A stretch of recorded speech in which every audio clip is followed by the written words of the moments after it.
KT Ramarao గారు ఇవ్వండి sir, clarification ఇవ్వండి సార్.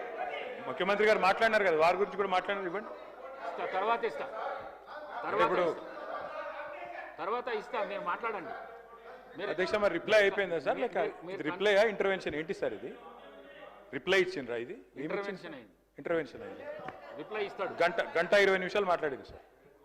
అధ్యక్ష నేను ఒకటే రిక్వెస్ట్ చేస్తున్నా సార్, ముఖ్యమంత్రి గారికి ఇంత ఫ్రస్ట్రేషన్ పనికిరాదు.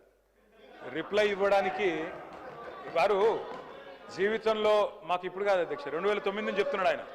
నేను ఆడ కూర్చుంటా అన్నాడు, కూర్చున్నాక కూల్ కావాలి కదా అధ్యక్ష.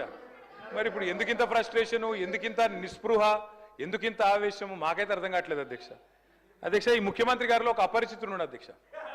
ఎందుకంటే బయట చెప్తాడు అధ్యక్ష, మొన్న రవీంద్ర భారతిలా మనం ఎవడు నమ్ముతలేడు, మనకు అప్పు ఉడతలేదు, ఎవడు నమ్ముతలేడు, దివాలా తీసామని బయట చెప్తాడు.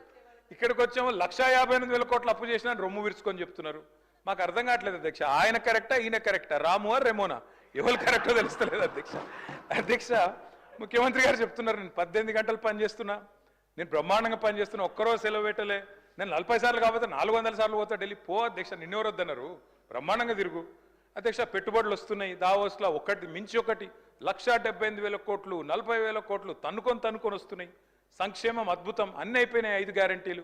మరి ఎందుకు అధ్యక్ష ముఖ్యమంత్రి గారు 71,000 కోట్ల ఘాటా పడ్డది, ఖతమైపోయింది, మా 71,000 కోట్ల అంచనాలు తగ్గిందని గన్పూర్లో చెప్పింది, స్టేషన్ గన్పూర్లో. ఎందుకే అంటున్నా అధ్యక్ష నేను, ఓదికేమో పైసలు లేవంటారు అధ్యక్ష, ఉద్యోగులకు డిఏలకు పైసలు లేవు, 6 గ్యారంటీలకు పైసలు లేవు, తులం బంగారంకు పైసలు లేవు. కానీ మళ్ళీ ఇదే ముఖ్యమంత్రి గారు ఏం చేస్తారు అధ్యక్ష, బ్రహ్మాండంగా ఫ్యూచర్ సిటీ హెచ్ఎండిఏకు 20,000 కోట్లతో టెండర్లు, జిహెచ్ఎంసీలో 7,000 కోట్ల టెండర్లు, వాటర్ వర్క్స్లో 14,000 కోట్ల టెండర్లు, కొడంగల్ లిఫ్ట్ ఇరిగేషన్లో 4,400 కోట్ల టెండర్లు, ఫ్యూచర్ సిటీలో 6 లైన్ల మెయిన్ రోడ్డు, 2 వైపులా 2 సర్వీస్ లైన్లు, మొత్తం 10 లైన్లు 5,000 కోట్లు, మూసీ సుందరీకరణ 1,50,000 కోట్లు.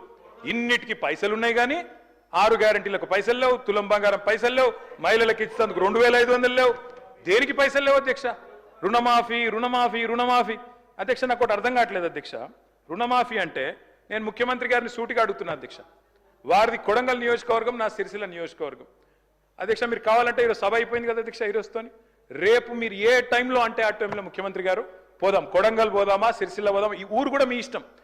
ఏ ఒక్క ఊళ్ళోనన్నా 100% రుణమాఫీ అయింది అనే మాట చెబితే నేను శాశ్వతంగా రాజకీయాలు వదిలేసి వెళ్ళిపోతా. ఇది నా ఛాలెంజ్, స్వీకరిస్తారా? కొడంగల్ కొండారెడ్డిపల్లి పోదాం అధ్యక్ష అంటే చెప్పడానికి కూడా కొంత ఉండాలి అధ్యక్ష. వారే కదా అధ్యక్ష రైతులను రెచ్చగొట్టింది.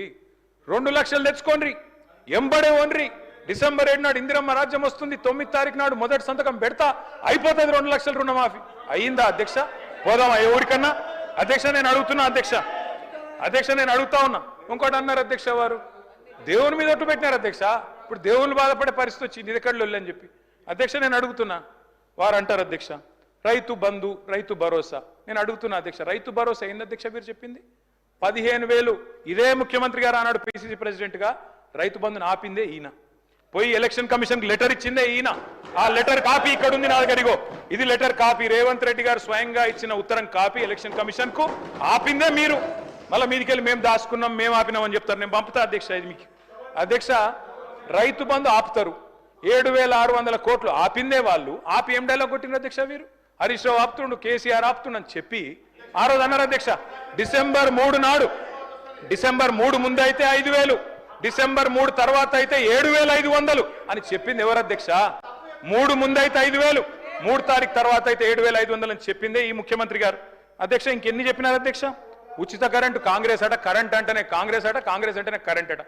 ఇక్కడనే కూర్చొని నేను ఒక్క నిమిషం తొందరపడకు రాజు, నువ్వు అవుతావు. నేనేమంటున్నా అధ్యక్ష, ఇక్కడనే నిల్చొని ముఖ్యమంత్రి గారే చెప్పినారు అధ్యక్ష. ఆనాడు తెలుగుదేశం పార్టీలో ఇక్కడ నిల్చొని ఇదే ముఖ్యమంత్రి గారు చెప్పిన మాట,